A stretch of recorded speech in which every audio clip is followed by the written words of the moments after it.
வாழ்க வையகம், வாழ்க வளமுடன். அனைத்து உறவுகளுக்கும் இனிய வணக்கம். நாம் இந்த பதிவில் பிறக்கப் போகும் அக்டோபர் மாதத்திற்கான உங்கள் ராசிக்கான பலன் என்ன என்பதனை பற்றி விரிவாக காண்போம். பிறக்கப் போகும் இம்மாதத்தில் உங்கள் வாழ்வில் வளமும் நலமும் செல்வ செழிப்பும் பெற்று வாழ்வில் உயரிய நிலையை அடைய எல்லாம் வல்ல எம்பெருமானை வேண்டி விரும்பி கேட்டுக்கொள்கிறேன். இம்மாத கிரகநிலை என எடுத்துக்கொண்டால் ரிஷபராசியில் குரு பகவானும் மிதுன ராசியில் செவ்வாய் பகவானும் உள்ளனர். இம்மாத ஆரம்பத்தில் சந்திர பகவான் சிம்ம ராசியில் தனது பயணத்தை துவக்குகிறார். கன்னி ராசியில் சூரிய பகவான், புதன் பகவான், கேது பகவான் உள்ளனர். துலாம் ராசியில் சுக்கிர பகவானும், கும்ப ராசியில் சனி பகவானும், மீன ராசியில் ராகு பகவானும் சஞ்சாரம் செய்கின்றனர். இம்மாத கிரக பயிற்சி என எடுத்துக்கொண்டால் புதன் பகவான் அக்டோபர் மாதம் 10ஆம் தேதி துலாம் ராசிக்கு பயிற்சியாகின்றார். சுக்கிர பகவான் அக்டோபர் மாதம் 12ஆம் தேதி அன்று விருச்சக ராசிக்கு பயிற்சியாகின்றார். அக்டோபர் மாதம் 17ஆம் தேதி இரவு 7:40 சூரிய பகவான் கன்னி ராசியில் இருந்து துலாம் ராசிக்கு பயிற்சியாகின்றார். செவ்வாய் பகவான் அக்டோபர் மாதம் 20ஆம் தேதி அன்று மிதுன ராசியில் இருந்து கடக ராசிக்கு பயிற்சியாகின்றார். நீச்சஸ்தானத்திற்கு செல்லும் செவ்வாய் பகவானால் மிகப்பெரிய மாற்றம் உண்டாகும். இம்மாத கடைசியில் அக்டோபர் 29ஆம் தேதி புதன் பகவான் துலாம் ராசியில் இருந்து விருச்சக ராசிக்கு பயிற்சியடைகின்றார். இம்மாதத்தில் வரும் விசேஷ நாட்கள் என எடுத்துக்கொண்டால் அக்டோபர் மாதம் 2ஆம் தேதி மகாலய அமாவாசை வருகின்றது. வருடத்திற்கு ஒரு முறை வரக்கூடிய இந்த அமாவாசையில் பித்ருக்கள் மேலோகத்தில் இருந்து பூமிக்கு வந்து நம்மை ஆசீர்வதிக்கக்கூடிய விசேஷமான நாளாகும். அக்டோபர் 3ஆம் தேதி நவராத்திரி விழா ஆரம்பம். அக்டோபர் மாதம் 11ஆம் தேதி ஆயுத பூஜை என்று சொல்லக்கூடிய சரஸ்வதி பூஜை வருகின்றது. அக்டோபர் 12ஆம் தேதி விஜயதசமி, அக்டோபர் 31ஆம் தேதி தீப ஒளி திருநாள். இனி உங்கள் ராசிக்கு இம்மாதம் நடக்க உள்ள சுப மற்றும் அசுப பலன் என்ன என்பதனையும், அசுப பலன் ஏற்படுமாயின் ராசிக்காரர்கள் செய்ய வேண்டிய பரிகாரம் என்ன, வழிபட வேண்டிய தெய்வம் யார் என்பதனை பற்றி விரிவாக காண்போம். மகர ராசி அன்பர்களே, இந்த மாதம் ராசிநாதன் சனி பகவான் பலமாக இருக்கிறார். யோக பலனை அள்ளித்தரும் சுக்கிரனால் பல வகையிலும் எதிர்பார்த்த உதவிகள் கிடைக்கும். நீண்ட நாட்களாக இருந்து வந்த வேதனையும் சோதனையும் மாறும். உடல் ஆரோக்கியம் வலுப்பெறும். வாகனங்களில் செல்லும் போது கவனம் தேவை. அரசாங்க காரியங்களில் இருந்து வந்த தடைகள் நீங்கும். புத்தி சாதுரியம் அதிகரிக்கும். தொழில் வியாபாரத்தில் உயர்வுகள் உண்டாகும். பணியாளர்கள் மூலம் காரிய அனுகூலம் ஏற்படும். அனுபவபூர்வமான அறிவு கை கொடுக்கும். உத்தியோகத்தில் இருப்பவர்கள் எளிதாக பணிகளை செய்து முடிப்பார்கள். செயல்திறன் அதிகரிக்கும். உங்களுக்கான வேலைகளை சரியான நேரத்தில் செய்து பாராட்டுகளை பெறுவீர்கள். குடும்பஸ்தானத்தில் சனி பகவான் இருப்பதால் குடும்பத்தில் இருப்பவர்கள் ஏதாவது குறை சொல்லியபடியே இருப்பார்கள். வீட்டிற்கு தேவையான பொருட்கள் சேரும். கணவன் மனைவி ஒருவரை ஒருவர் புரிந்து கொண்டு செயல்படுவது நன்மையை தரும். பிள்ளைகள் எதிர்காலம் குறித்து தேவையான பணிகளை கவனிப்பீர்கள். பெண்களுக்கு புத்தி சாதுரியம் அதிகரிக்கும். பயணங்களின் போது கவனம் தேவை. வேலைக்கு செல்லும் பெண்கள் தங்கள் பொருட்களை பத்திரமாக வைத்திருப்பது நல்லது. கலைத்துறையினருக்கு திடீர் கோபங்கள் உண்டாகலாம். நிதானமாக இருப்பது நல்லது. புத்தி சாதுரியத்தால் எதையும் சமாளிப்பீர்கள். எந்த ஒரு விஷயத்தையும் தள்ளி போடாமல் உடனே முடிவு காண்பது நல்லது. தெளிவான சிந்தனைகள் தோன்றும். எந்த காரியத்தையும் செய்யும் முன் ஆலோசனை செய்து அதில் ஈடுபட்டு வெற்றி காண்பீர்கள். அரசியல் துறையினரை பொறுத்தவரை சாமர்த்தியமான உங்களது செயல்களை கண்டு மற்றவர்கள் ஆச்சரியப்படுவார்கள். முக்கிய நபர்கள், அந்தஸ்தில் உயர்ந்தவர்களின் நட்புகள் கிடைக்கும். அதனால் உங்களின் கௌரவம் அதிகரிக்கும். புதிய தொடர்புகள் மகிழ்ச்சியை தரும். புதிய நபர்களின் அறிமுகம் உண்டாகும். அதனால் நன்மையும் உண்டாகும். மாணவர்களுக்கு கல்வியில் இருந்த தடைகள் நீங்கும். திறமை வெளிப்படும். ஆசிரியர்களுடன் நல்ல உறவு ஏற்படும்.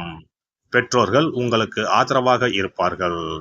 நட்சத்திர பலன்கள். உத்திராடம் 2, 3, 4ஆம் பாதங்கள். உத்தியோகத்தில் இருப்பவர்கள் முன்னேற்றம் காண்பார்கள். நிலுவையில் உள்ள தொகை வந்து சேரும். சிலருக்கு வேலை மாற்றம் உண்டாகும். கணவன் மனைவி உறவு மகிழ்ச்சிகரமாக இருக்கும். குடும்பத்தில் மதிப்பும் மரியாதையும் அதிகரிக்கும். தெய்வ நம்பிக்கை கூடும். திருவோணம் நட்சத்திரம். உறவினர்கள் நண்பர்கள் மூலம் உதவிகள் கிடைக்கும். பிள்ளைகளின் நலனில் அக்கறை காட்டுவீர்கள். பெண்கள் திறமையாக சமாளித்து எந்த பிரச்சனையிலும் சாதகமான முடிவை பெறுவீர்கள். இழுபறியாக இருந்த காரியங்களில் எதிர்பாராத திருப்பம் ஏற்படும். மாணவர்களுக்கு தேர்வுகள் பற்றிய பயம் நீங்கும். கல்வியில் முன்னேற்றம் காணப்படும். அவிட்டம் 1, 2 பாதங்கள். இன்று எல்லா காரியங்களிலும் நன்மை உண்டாகும். செய்தொழில் சிறக்கும். நண்பர்கள் மூலம் தக்க தருணத்தில் எதிர்பார்த்த உதவிகள் கிடைக்கும். வெளியூர் பயணங்களால் வீண் அலைச்சலும் செலவும் ஏற்படலாம். செய்தொழிலில் மன நிம்மதியும் அதிக நன்மையும் உண்டாகும். சனிக்கிழமை தோறும் அருகில் இருக்கும் பெருமாள் ஆலயத்திற்கு சென்று வாருங்கள். நீராஜன தேங்காய் தீபம் ஏற்றுங்கள். நன்மையே நடைபெறும். சிறப்பு பரிகாரம். சொந்த வீடு அமைவதற்கு ஆன்மீக பரிகாரம். சொந்த வீடு கனவு நிறைவேற வேண்டும் என்பதற்காக எத்தனையோ கோவிலுக்கு சென்று எத்தனையோ பூஜை வழிபாடு என செய்தும் ஒன்றும் நடக்கவில்லை என்பவர்கள் வீட்டிலேயே இந்த எளிய பரிகாரத்தை செய்து வந்தால் நல்ல பலன் கிடைக்கும். எளிமையான இந்த 2 பரிகாரங்களை செய்து வந்தால் விரைவில் சொந்த வீடு யோகம் அமையும். அதனால் நம்பிக்கையுடன் இந்த சக்தி வாய்ந்த வழிபாட்டை செய்து வரவும். எவ்வளவுதான் சொத்து பணம் இருந்தாலும் நமக்கென்று ஒரு வீடு இல்லை என்றால் அது மனக்குறையாகவே இருக்கும். சொந்த வீடு வாங்க முடியவில்லையே என்பது பலரின் ஏக்கமாகவும் கனவாகவும் இருந்து வருகிறது. சொந்த வீடு வாங்க வேண்டும், வாங்கிய இடத்தில் விரைவில் வீடு கட்ட வேண்டும், ஏற்கனவே துவங்கியிருந்த வீட்டின் பணிகளை பணப்பற்றாக்குறையால் கட்டி முடிக்க முடியவில்லையே என்ற கவலையில் இருப்பவர்கள் ஏராளம். இப்படிப்பட்டவர்கள் வீட்டிலேயே எளிமையான 2 பரிகாரங்களை தொடர்ந்து செய்து வந்தாலே போதும். சொந்த வீடு வாங்க வேண்டும் என்று நினைப்பவர்கள், அதற்கான முயற்சியில் ஈடுபட்டிருப்பவர்கள் ஒரு சிறிய அகல் விளக்கில் விளக்கெண்ணெய் ஊற்றி தீபம் ஏற்ற வேண்டும். மகா விஷ்ணுவின் அவதாரங்களில் ஒன்றான வாமனரை மனதில் நினைத்து சொந்த வீடு அமைய வேண்டும் என்று பிரார்த்தனை செய்து கொண்டு மாதந்தோறும் வரும் திருவோண நட்சத்திரத்தன்று வீட்டின் அக்னி மூலையான தென்மேற்கு மூலையில் இந்த விளக்கை ஏற்றி வைக்க வேண்டும். அக்னி திசை என்பது மண்ணுக்குரிய திசையாகும். அதாவது அங்காரகன் எனப்படும் செவ்வாய் பகவானுக்கு உரிய திசை இதுவாகும்.